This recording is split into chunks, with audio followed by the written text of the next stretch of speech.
Mayam Kurumzari dom nengbiribasi Impact News ni ai Joyshree Usham na Impact News ki Manung Hutna da taram nongchari Manipur gi irang asigi Manung da akhoi lamdam asi leiba farmer sing lawmi sing militant sing adagi lamdam asi da hozik law and order security gi situation je nong gi sum fatsalaktaba aduna lengak na mari leinaba authority na security je phajana maintain tawba ngamaktaba masina maram waraga akhoi Manipur da leiriba irang asigi manungda conflict asigi manungda yam wana khangnaringai matam masreizda akhoi lawmi sing Manipur gi backbone akhoi society gi backbone oriba lawmi sing moina law uraga moina fangakpa mogi pothok tuna akhoi lamdam asigi miyamda pijagadoriba yamna maru oiba farmer sing mogi farmer singi mogi field di ayamba chingya chingkhong ngakta leibanina farmer sing do ina attack chatharak pagi situation je akhoina ngarangi phubala gi thogdok ta khoi thingnare chayol amagi mamang da leitan pokpi da zu masigi chaynaba low uringai da attack chatharak pa masi mayama thingnare adu ngarangi thogdo si yam nungai taba thogdok ni chahi humpu muksuraba ningthaujam biren senior citizen Sahiyam Yamaba, my logda, Tabak Suringaida, Kulai Piba Singna, no my kapapada, my Makuta so upon Tokiba, Masi, Nuaita Badagi, protest Yamna,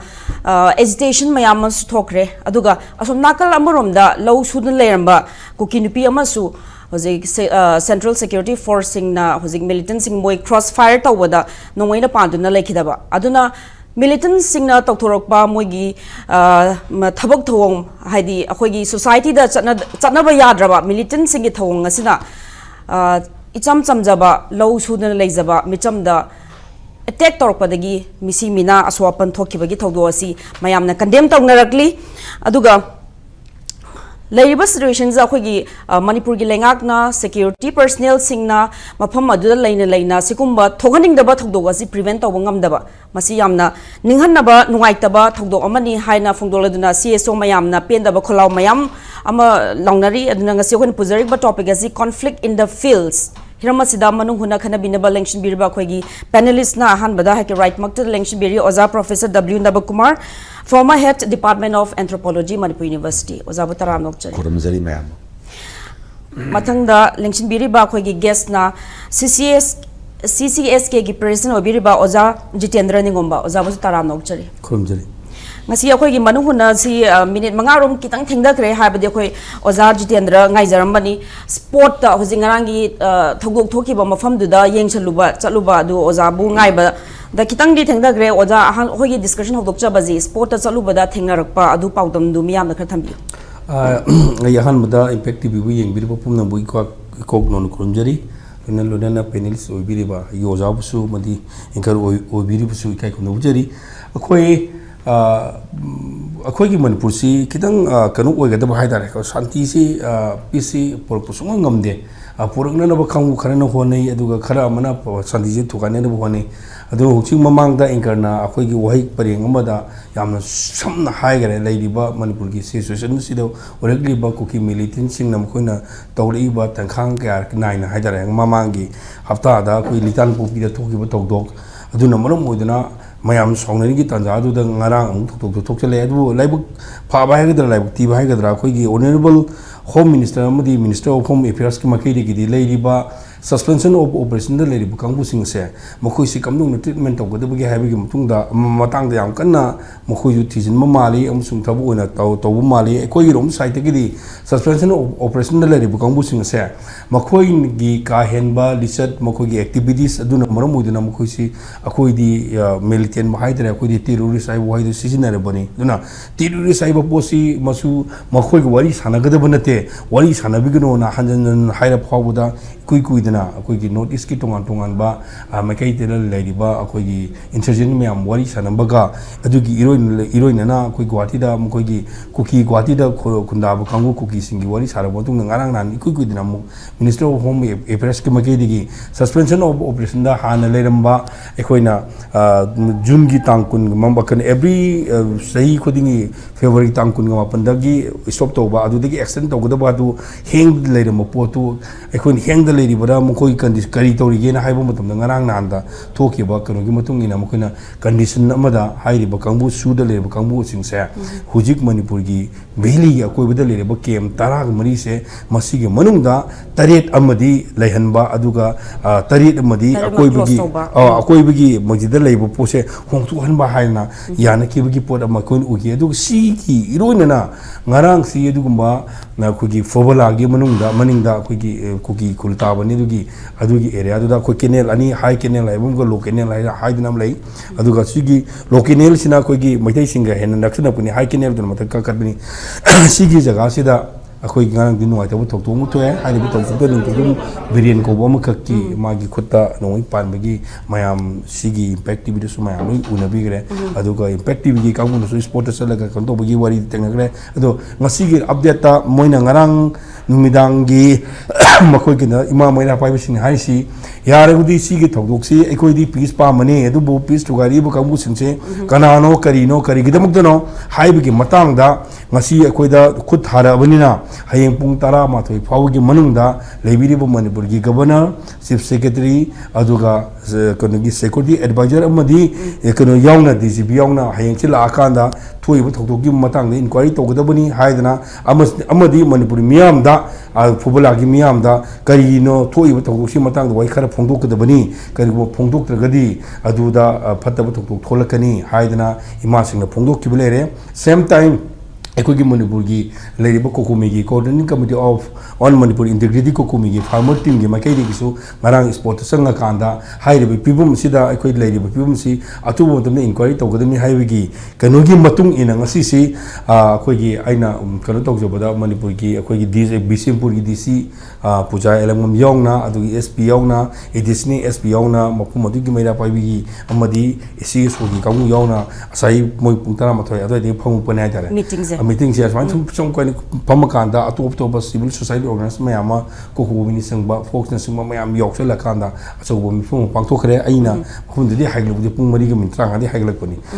adu fawbudi kano lowba resolution ju lowba ngamdre adu hujikse aswai jaga lambida aina fawnabado phangdre haidare aina sangjalubada modu sawnabagi pendabagi ngaktani adubu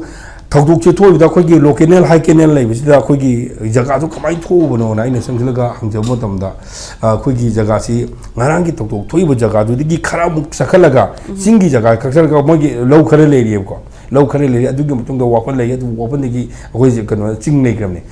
aduga high canal gi manakta khoi gi basic gi kamu le khoi ki ani ni le je amne basic gi kem ama somda ju manate mo gi na khoi gi haya khoi gi nga pai Bidip ki kem ama aduga kanu ki kem am lei aduga bidip ki kem si local da nungtin mukoi je lei moi taruk lei aduga nungdang na haiba jaka aduda nungdang dul lei ba aduga basic ki kamu ka lei SSB kamu ga haiba basic na de sorry moi taruk khatang lei taruk si yaman da ba taruk ne moi taruk buktai thoini haya hoina haiba da ko adubu ngarangi film si kamai to ngarang nungtin pobo ni ngarang tokdok si nungtin pobo tok si da aikoina aina marei tawru ba haitare kaigino sita moi lei okay no haikanda ai khoja aina warubagi noi sida lei ba kamu chingsina karigino nga hana haikanda mukiji tabak suri jaga se masi hana ngasi digina matam khargi mamangda khoni honorable mafum digi leibo honorable email ga yaugdna kotan tabak su na bagi jaga piyo ko tabak su ningi khoni haibda ai dudi yar ya dana ESP ka gi yanarga adugi area adu ne lamna asomni khene changjalu na te do moi gi site gi press list thorapana moi gi lamda changjala e habe claim yaw adugi pot am le ko aduda khoina lakchning bo phum di ngarang gi noi ka bi ba mafum adu nungui pali bu jaga adugi sinum thangba site ne ba SSB lerisi ko aduga la mogi asagi khoina no moi kabi ba kangu chungna asomni chingdom de lak pani ana khanar ga su magai ani ne khono je ahan khane je kapturi bu no je kadai de no wahang mulai kapturi bu no je SSB kangu ne kafa ibra or na draga akhoi gi singmi gi asingba la lo kangu haidare terrorist kangu na kapi ra gi acho ani gi conflict amu khak lai haidare aduna ngara kabi bu no du akhoi gi kanu gi mukai ISTV gi kanu da ngara jeng ja bo matam da akhoi gi MTK haidare ko ngoi muru khara ahang lay hana reporter oriba dinosaur na man utleba adu nongmai maru du di akhui yengbo phangudra ai tonga tonga momogi official sing da haibane nongmai maru du karam makal gi nongmai maru no ado makoi na haibade SLR akano gi insas ki male akana na haya akano gi SLR gi male haya ado nung wang ji akoi na hangba ya wang ji kari gi no nang nongmai maru puthori kai no da ai khoi gi ngai bo kangbu sing do ai khoi video pai nongmai ji kai pai then amana SSB ge da le ba nongmai onga karam nongmai pai sigi matung ina so adu gi tidok da matang la kane ba adu masi report di khang bangam dribra ado makoi police de pai gra ado police ni de haidu hai chap chap du di moi haidu nungai ta ba ma le kwa adu kari no moi na haidu bangam dri za yam matam na chamam na badam thami adu di moi gi kanu original haidi akoi ni hek haidu ku de moi gi forensic ke ke ge nga adu kuma haidu ku or mo yai adu kharme akoi na hana haidu ro ga di investigation ma to ru ni na aina adu aina khallat khan to je ko adu question lai si ko na lai si lem ma fum du de le ba nungdang na te nungtin ne adu SSB na nungtin da ngak po matam da makoi me am sing loi tum ga sadeng sana da na da ga khami sa da na to tum loi le re ba sine ba makoi gi asom thang wang da makoi gi kanu semi ba dorbin ga taw da ko da tawon bi semi ba adu sungi yeng da ba sine ba adu nungtin po bop da lak po matam da lai bu su mi nongoi bai am khating la oi ba nongoi bai khari da lak kare ba kai gi nongoi ba am la ro ka du lai na lai ri bo sport su nongoi bai ba jaga ne ba nongoi bai ba jaga am gi manang da nongoi bai ba group am na ko matam da am khating su la oi ba amakoi protection tawno nongoi kapa ga ju kathang ne ga haibi gi wakalum da leigane ba adu gi potu da makoi kandu hogde bra makoi ne pra negligible or pra neglect to bra udra makoi ne lamdar ga di ai somna nongoi kabe noi gi nongoi bai la henu chilo ba hare jo ma to ru ba hare jo leigana adu haida bi da haidare makoi kai hogde bono hai potu ne ba hogde ba tara ga su moi gi negligence make singa ta e moi na kapam ba tara ga su moi ji mara lai ha adu de ne bo ji akhina aina point of argument aina lai se adu asomna lai bo nongoi kai pai ba ka hoi khoi gi leiki da ko shui ba mi duna hai bo mitong na khoi mi khare ya mi moi tok tere la mi hai yawi hai furit amu ba ka ngok amu lu se le na hai bo ne da hai adu di u bang ga nongoi ka bi wang som de pali ba ga u bang ngam ga da marak ta le ba ai khoi ge nongoi sin u bang ngam di kari gi ne ba asina tak pa di khoi na tai ba ji makhoi gi thabak to na chung da bo oina khoi u ya de si gi tan da ji da di asidi khoi u ya de adu di moina argument da khoi u hogdre khangog de hai be ai khoi gi de ꯑꯩꯈꯣꯏꯒꯤꯗꯤ ꯌꯥꯝꯅ ꯃꯔꯨ ꯑꯣꯏꯕ sense of security ꯍꯥꯏꯕꯗꯨꯅꯦꯕ ꯑꯩꯈꯣꯏꯒꯤ ꯄꯤꯄꯜꯁꯤꯡꯗ security ꯄꯤꯕ ꯉꯝꯃꯕ꯭ꯔꯥ India government ꯄꯤꯕ ꯉꯝꯕ꯭ꯔꯥ ꯉꯔꯥꯡ ꯅꯍꯥꯟ ꯋꯥꯔꯤ ꯁꯥꯟꯅꯈꯤꯕꯗ ꯍꯥꯏꯕꯒꯤ ꯃꯇꯨꯡ ꯏꯟꯅ ꯉꯔꯥꯡꯃꯛꯇꯁꯨ ꯈꯕꯔꯗꯁꯨ ꯌꯥꯎꯕꯅꯦꯕꯀꯣ ꯀꯨꯀꯤꯒꯤ ꯃꯤꯂꯤꯇꯦꯟꯁꯤꯡꯅ ꯀꯨꯀꯤꯒꯤ ꯂꯥꯜꯍꯧꯁꯤꯡꯅ ꯁꯨꯗ ꯄꯤꯔꯤꯕ ꯑꯩꯈꯣꯏꯒꯤ ꯃꯐꯝ 13 ꯀꯛꯁꯟꯕꯗꯣ ꯑꯗꯨ ꯌꯥꯔꯦ ꯍꯥꯏꯕ ꯄꯣꯠꯁꯨ ꯁꯉꯥꯏ ꯑꯦꯛꯁꯄ꯭ꯔꯦꯁꯇ ꯌꯥꯎꯕꯅꯦꯕ ꯑꯗꯨ ꯌꯥꯔꯤꯗꯣ ꯌꯥꯔꯤꯗꯣ adu khaki abra nungoi ka pagi ayab de pibra sine ba khoi ase nungoi bai ba ki ayab de pire bra haida ade pidr gadi kari kuma pidr gadi kari gide bong de ma koina e reta lai tok de bono nungoi ka to bono SSB ka mudra somda nungoi ka pi har ga ma khoi pura tasal le ri gino ma khoi kari handa bono sine ba somda ngai ba mioi personal taruk tu na kari jamandre ba du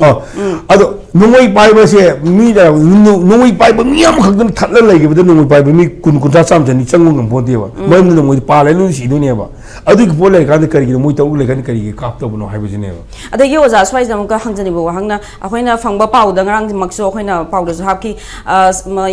central security force singa moi khulai pai ba sing kam na ba da asom gi ju ku ki pi ma low sura ga leiba low da gi halapon pi ma ju nomai duna ka pa ga pa la ga si ba pau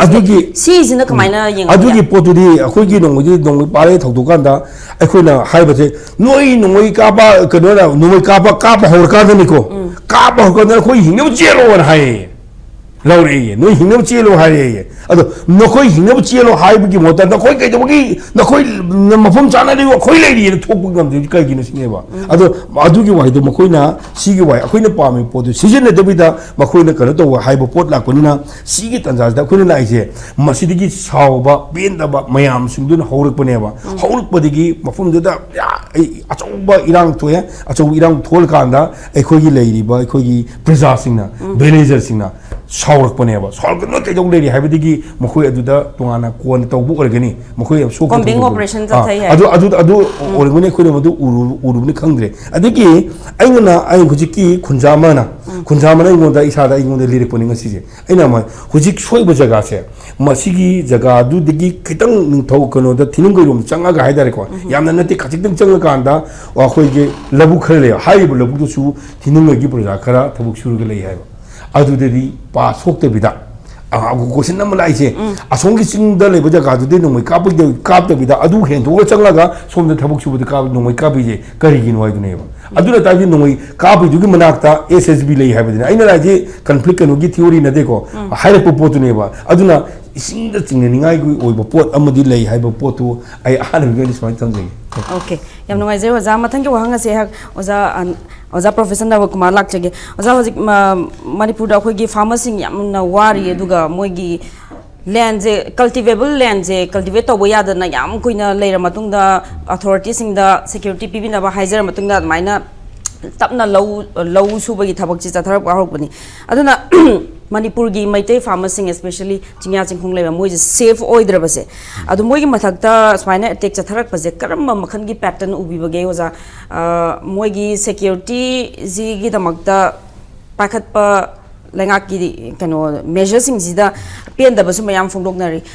and hoi gi crisis thorok pa matam da gi hawraga hojik phawda chingya chingkhung leba farmers sing jine ba yam badum soi cham jaba soi oza gi mathambi hoi yamna nungai da ba thongdok ne ba sina I han ba da thamjage ko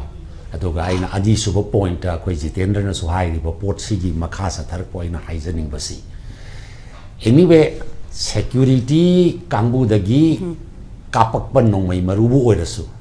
natre heraga muknari ba atopa phurup ta gi bu kapak bu oirasu attack tawri ba moina target tawri ba dudi kanan hairaga khulai paida ba masagi lobukta thabak sujadana leiba micham ne ha aduna micham amada anybody na maram leitana khulai thark pai basi state ki administration da leiba praja miyam gi security si ngak pangamdre haibagi achawa failure amadi akoi ure haibasi mai ani suba point thamjage ko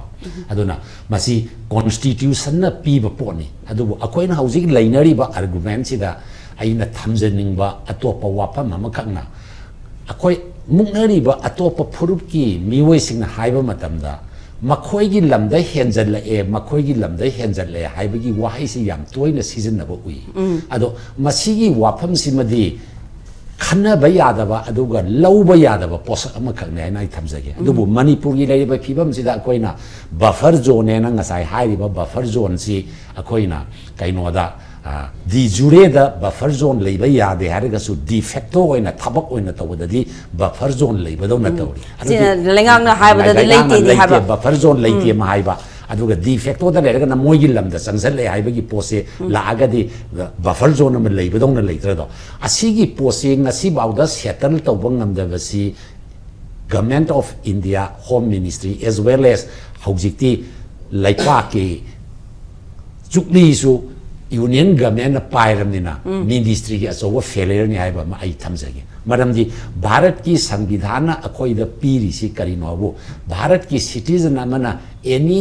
लैपाक सिगी मफम अमदा संगबा अमसुंग लैबा याबगी freedom अमक पीरिनी मदुगी अखोइना फंगबम तोपा लौमी सिगी right अखोइ फंगद्रबने अदु फंगदबगी मथक्ता मदु होय फंगदबाइसी करिगुम्बा situation Khardah से खुदा Moina 2003 दai हौरपा conflict की फिबम सिदा अमगा हाना सुनबा थोकतना हाना सुनबा थोकपना मरम मोइदना फंगदबदुना एट लीस्ट इमरजेंसी ओइबा पोनेना लौरगसु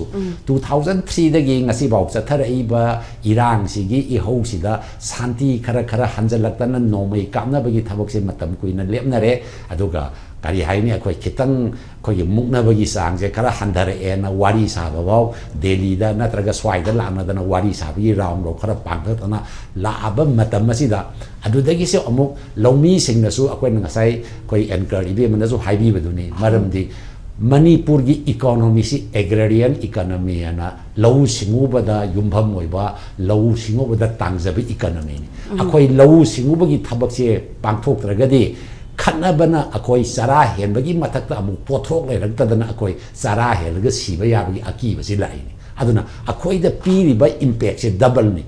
ꯗꯕꯜꯅꯤ ꯍꯥꯏꯕꯒꯤ ꯑꯥꯔꯊꯗꯤ ꯀꯔꯤꯅꯣꯕꯨ ꯃꯨꯛꯅꯕꯅ ꯃꯔꯝ ꯑꯣꯏꯗꯅ ꯊꯕꯛ ꯏꯀꯣꯅꯣꯃꯤꯛ ꯑꯦꯛꯇꯤꯚꯤꯇꯤꯁ ꯃꯌꯥꯝ ꯑꯃ ꯇꯧꯕ ꯌꯥꯔꯛꯇꯗꯅ ꯑꯩꯈꯣꯏ ꯉꯁꯤ ꯁꯦꯟ ꯊꯨꯝꯒꯤ ꯐꯤꯕꯝꯗ ꯁꯣꯛꯆꯜꯂꯛꯄ ꯅꯣꯡꯃꯒꯤ ꯆꯔꯥ ꯇꯥꯜꯂꯤꯕ ꯃꯤꯑꯣꯏꯁꯤꯡꯗ ꯑꯗꯨꯗꯒꯤꯗꯤ ꯅꯣꯡꯃꯒꯤ ꯑꯩꯈꯣꯏꯒꯤ ꯀꯔꯕꯥꯔ ꯇꯧꯔꯤꯕ ꯃꯤꯑꯣꯏꯁꯤꯡꯗ ꯑꯄꯤꯛꯄ ꯀꯔꯕꯥꯔ ꯇꯧꯕꯁꯤꯡꯗ ꯑꯆꯧꯕ ꯀꯔꯕꯥꯔ ꯇꯧꯕꯁꯤꯡꯗ ꯍꯤꯔꯝ ꯈꯨꯗꯤꯡꯃꯛꯇ ꯁꯣꯛꯑꯕꯅꯦꯕ ꯑꯗꯨꯕꯨ ꯍꯧꯖꯤꯛ ꯂꯧꯎ ꯁꯤꯡꯎꯕꯒꯤ ꯃꯇꯝ ꯌꯧꯔꯛꯇꯅ ꯂꯧꯎ ꯁꯤꯡꯎꯕꯒꯤ ꯃꯊꯪꯒꯤ ꯆꯍꯤꯒꯤ ꯆꯥꯅꯕ ꯄꯣꯠꯊꯣꯛ ꯄꯨꯊꯣꯛꯅꯕ ꯁꯤꯗꯁꯨ ꯑꯃꯨꯛ ꯑꯦꯐꯦꯛ ꯇꯧꯔꯛꯇꯅ ꯑꯩꯈꯣꯏ ꯂꯧꯎ ꯁꯤꯡꯎꯕꯒꯤ ꯊꯕꯛꯁꯦ ꯃꯄꯨꯡ ꯐꯥꯅ ꯄꯥꯡꯊꯣꯛꯄ ꯉꯝꯗ꯭ꯔꯒꯗꯤ ꯃꯊꯪꯒꯤ ꯆꯍꯤꯗꯅ ꯑꯩꯈꯣꯏ ꯀꯔꯤ ꯑꯣꯏꯒꯗꯒꯦꯁꯦ ꯑꯀꯤꯕ ꯐꯤꯕꯝꯅꯦꯕ ꯑꯗꯨꯕꯨ ꯃꯁꯤ ꯄꯥꯡꯊꯣꯛꯅꯕ ꯍꯣꯠꯅꯕ ꯃꯇꯝꯗ ꯑꯩꯈꯣꯏꯅ ꯄꯦꯄꯔꯗꯒꯤ ꯁꯨꯝ ꯅꯨꯡꯇꯤꯒꯤ ꯐꯣꯡꯕ ꯄꯥꯎꯆꯦꯁꯤꯡꯗꯒꯤ ꯐꯪꯖꯕꯗ ꯃꯁꯤ ꯑꯦꯁ.ꯄꯤꯒꯤ ꯅꯣꯇꯤꯁꯇ ꯄꯨꯔꯛꯇꯅ ꯗꯤ.ꯁꯤꯒꯤ ꯅꯣꯇꯤꯁꯇ ꯄꯨꯔꯛꯇꯅ ꯃꯤꯌꯥꯝꯒꯤ ꯃꯤꯍꯨꯠꯀꯤ ꯅꯣꯇꯤꯁꯇ ꯄꯨꯔꯛꯇꯅ ꯃꯐꯝꯁꯤꯗ ꯂꯧ ꯁꯨꯕ ꯌꯥꯔꯅꯤ ꯍꯥꯏꯗꯅ ꯁꯨꯕ ꯌꯥꯔꯦ ꯍꯥꯏꯗꯅ ꯃꯇꯤꯛ ꯆꯥꯕ ꯁꯦꯀ꯭ꯌꯨꯔꯤꯇꯤ ꯈꯔ ꯊꯝꯃꯒ ꯍꯣꯏ ꯃꯁꯤꯡꯗꯨꯗꯤ ꯇꯔꯨꯛꯃꯛ ꯍꯥꯏꯕꯗꯨꯗꯤ ꯌꯥꯝꯅ ꯃꯗꯨꯃꯗꯤ ꯌꯥꯝꯃꯟꯗ꯭ꯔꯦꯅ ꯈꯟꯖꯩ ꯑꯗꯨꯃꯥꯏꯅ ꯇꯧꯅ ꯁꯦꯀ꯭ꯌꯨꯔꯤꯇꯤ ꯊꯝꯃꯒ ꯊꯕꯛ ꯁꯨꯔꯤꯕ ꯃꯐꯝꯗꯨꯗꯩꯗ ꯅꯣꯡꯃꯩ ꯀꯥꯞꯁꯜꯂꯛꯄ ꯍꯥꯏꯕꯁꯤꯗꯤ ꯀꯔꯤꯒꯤꯅꯣꯕꯨ ꯃꯁꯤꯒꯤ ꯄꯣꯠꯁꯤꯗ ꯌꯦꯡꯉꯨꯔꯒꯗꯤ ꯂꯩꯔꯤꯕ ꯃꯅꯤꯄꯨꯔꯒꯤ ꯑꯦꯗꯃꯤꯅꯤꯁꯇ꯭ꯔꯦꯁꯟꯁꯤꯕꯨ ꯌꯥꯡꯂꯦꯟ ꯁꯔꯨ ꯄꯥꯜꯂꯤꯕ꯭ꯔꯥ ꯅꯠꯇ꯭ꯔꯒ ꯌꯥꯡꯂꯦꯟ ꯁꯔꯨ ꯄꯥꯟꯗ꯭ꯔꯕ ꯑꯦꯗꯃꯤꯅꯤꯁꯇ꯭ꯔꯦꯁꯟ ꯑꯣꯏꯔꯕ꯭ꯔꯥ ꯍꯥꯏꯕ ꯋꯥꯍꯪꯁꯦ ꯍꯪꯐꯝ ꯊꯣꯛꯑꯦ ꯃꯔꯝꯗꯤ ꯃꯁꯤ ꯑꯩꯈꯣꯏꯅ ꯍꯥꯏꯖꯕ ꯃꯇꯝꯗ ꯁꯔꯀꯥꯔꯁꯤꯕꯨ ꯑꯩꯈꯣꯏꯅ ꯀ꯭ꯔꯤꯇꯤꯁꯤꯖꯝ ꯇꯧꯕ ꯅꯠꯇꯦ ꯑꯩꯈꯣꯏꯒꯤ ꯐꯪꯐꯝ ꯊꯣꯛꯄ ꯍꯛꯇꯣ ꯐꯪꯉꯛꯇꯕ ꯃꯇꯝꯗ ꯐꯪꯍꯟꯕꯤꯌꯨ ꯍꯥꯏꯕꯒꯤ ꯋꯥꯀꯠ ꯑꯃꯈꯛ ꯑꯩꯈꯣꯏ ꯊꯝꯖꯕꯅꯤ ꯃꯁꯤ ꯀ꯭ꯔꯤꯇꯤꯁꯤꯖꯝ ꯑꯣꯏꯅ ꯎꯕꯤꯒꯅꯨ ꯑꯦꯗꯃꯤꯅꯤꯁꯇ꯭ꯔꯦꯁꯟꯅꯁꯨ ꯀ꯭ꯔꯤꯇꯤꯁꯤꯖꯝ ꯑꯣꯏꯅ ꯎꯕꯒꯤ ꯃꯍꯨꯠꯇ ꯃꯤꯌꯥꯝꯅ ꯐꯪꯐꯝ ꯊꯣꯛꯄ ꯍꯛ ꯑꯩꯒꯤ ꯆꯠꯄꯒꯤ ꯍꯛ ꯑꯩꯅ ꯐ꯭रीडम ꯑꯣꯏꯅ ꯆꯠꯄꯒꯤ ꯍꯛ ꯑꯩꯅ ꯑꯩꯒꯤ ꯁꯤꯟꯐꯝ ꯑꯃ ꯄꯥꯡꯊꯣꯛꯄꯗ ꯂꯩꯖꯕ ꯐ꯭रीडमꯒꯤ ꯑꯗꯨꯒꯨꯝꯕꯒꯤ ꯍꯛ ꯃꯌꯥꯝꯗꯣ ꯁꯨꯝ ꯃꯁꯜꯂꯛꯑꯒꯗꯤ ꯗꯦꯃꯣꯀ꯭ꯔꯦꯁꯤ ꯆꯠꯄ ꯑꯃꯗ ꯁꯤꯇꯤꯖꯟ ꯑꯃꯅ ꯐꯪꯐꯝ ꯊꯣꯛꯄ ꯍꯛꯇꯣ ꯐꯪꯉꯛꯇ꯭ꯔꯒꯗꯤ ꯑꯩꯈꯣꯏ ꯁꯤꯇꯤꯖꯟ ꯑꯃ ꯑꯣꯏꯕꯁꯤ ꯑꯣꯏꯔꯤꯕ꯭ꯔꯥ ꯅꯠꯇ꯭ꯔꯒ ꯑꯣꯏꯗꯕ꯭ꯔꯥ ꯍꯥꯏꯕꯒꯤ ꯋꯥꯍꯪ ꯑꯃꯈꯛ ꯂꯥꯛꯑꯕꯅꯤꯅ ꯑꯩꯈꯣꯏꯒꯤ ꯁꯤꯇꯤꯖꯟ ꯑꯣꯏꯕ꯭ꯔꯥ ꯅꯠꯇ꯭ꯔꯒ ꯑꯣꯏꯗꯕ꯭ꯔꯥ ꯍꯥꯏꯕ ꯃꯑꯣꯡꯁꯤꯗ ꯋꯥꯍꯪ ꯑꯃ ꯂꯥꯛꯑꯕꯅꯤ나 ꯃꯁꯤ ꯑꯩꯈꯣꯏꯗꯤ ꯀꯅꯥꯗ ꯊꯝꯐꯝ ꯊꯣꯛꯀꯦꯕꯨ ꯂꯩꯉꯥꯛꯀꯤ ꯁꯨꯛꯂꯤ ꯄꯥꯏꯔꯤꯕ ꯃꯄꯤ ꯃꯄꯥ ꯑꯣꯏꯔꯤꯕ ꯑꯦꯗꯃꯤꯅꯤꯁꯇ꯭ꯔꯦꯇꯔꯁꯤꯡꯗ ꯑꯩꯈꯣꯏꯒꯤ ꯋꯥꯍꯪꯁꯦ ꯊꯝꯃꯅꯤ ꯋꯥꯍꯪꯁꯤ ꯃꯁꯤ ꯁꯤꯔꯤꯌꯁꯂꯤ ꯂꯧꯐꯝ ꯊꯣꯛꯏ ꯍꯥꯏꯕ ꯋꯥꯐꯝꯁꯦ ꯑꯩ ꯉꯁꯤ ꯈꯟꯅꯔꯤꯕ ꯁꯤꯒꯤ ꯄ꯭ꯂꯦꯠꯐꯣꯝꯁꯤꯒꯤ ꯃꯦꯗꯤꯌꯝꯗ ꯍꯥꯏꯖꯒꯦ ꯃꯁꯤ ꯂꯥꯏꯅ ꯂꯧꯕꯤꯒꯅꯨ ꯑꯗꯨꯒ ꯑꯦꯗꯃꯤꯅꯤꯁꯇ꯭ꯔꯦꯁꯟꯅꯁꯨ ꯃꯁꯤ ꯑꯦꯗꯃꯤꯅꯤꯁꯇ꯭ꯔꯦꯁꯟꯗ खन्ना नैनबदा क्रिटिसिजम होइना लौबसु लौबिगनु मसे प्रजा पुनुमकी एप्रिहेंशननी अकोइ प्रजा पुनुमकी कंसर्ननी मसिगी कंसर्न से फजना लैंगाकना मपुंग फाना लाक्सन बंगमदरगदी लैंगाक लैबगी अर्थ थोलोय लैंगाक लैबगी अर्थ थोलक्त्रगदी नसाय अकोइ हाइनरिदोले आदम मीटिंग थौबदा हायेंग भाउगी मनुंगदा जितेंद्रन हाइबदा करिगुंबा गवर्नर अदगिदी सिक्योरिटी एडवाइजर डीजीपी लागा सेंदोक्त्रगदी अकनबे इहौ अमा लाकनी हाइबसे इहौसे मियामदगी लाकबा इहौ ओइना लौबगी मौता एडमिनिस्ट्रेशन न कौबा एडमिनिस्ट्रेशन न थोकबा इहौ ओइना लाकनेबा अदुना मसी पुनमक्से कुपना थन्नबिरगा नैनबा फै मसिना अदो ख्वाई अरोइबा अहानबा राउंडसी अरोइबा राउंड आइना थमजनिंबसे any अमबो ओइरे करिगुंबा ngasai asomgi furup amagi nupi masu sibagi pautari aduso akoi sapmana na nungai te ko akoi gina ahan oirba senior citizen chingaba wada masagi puksa ki damakta thabak sujariba ahan ama nomai na panbai se nungai ta pon adubo khanari ngai muknari ngai manungda yana dabana maram oidana emotional burst tholaktana nomai ka pai dodi akoi punamak loina taunaba ngaktani khanaradi yumdani khande laikai dani khate ngaki sauna bana maram oidana haina daba haining daba wahai kya haina gi ba yai khut thana gi ba yai to ba yai aduna tana yamna cold blooded karimata irang jo thokraba isam samna khulai pairaga thabak subu sunnataba khulai paidana thabak subu amada khut tharakba haibasidi Bharat की लैरिबा आइन की मवोंगसिना आयाबा अमत्ता लेते है वाफम से थमजगे अदुना खोइसि मखोइसि अखोइना terrorist हाइना कौगदरा नत्रगा करिनो लो करी थुगाइबा मी हाइगदौरिबरा शांति पामदबा हाइदौरा अदुगुम्बा तौरंबा मीसिंगसे हौजि enquiry तौरी हाइबगी पाउसु अखोइ Jitendra न तंबीरी अदुना enquiry तौबसिदा मसी हौरकफमसे फजना थीरगा असोमगी अतोपा फुरुपकी मियोइदगिबो ओइरे नत्रगा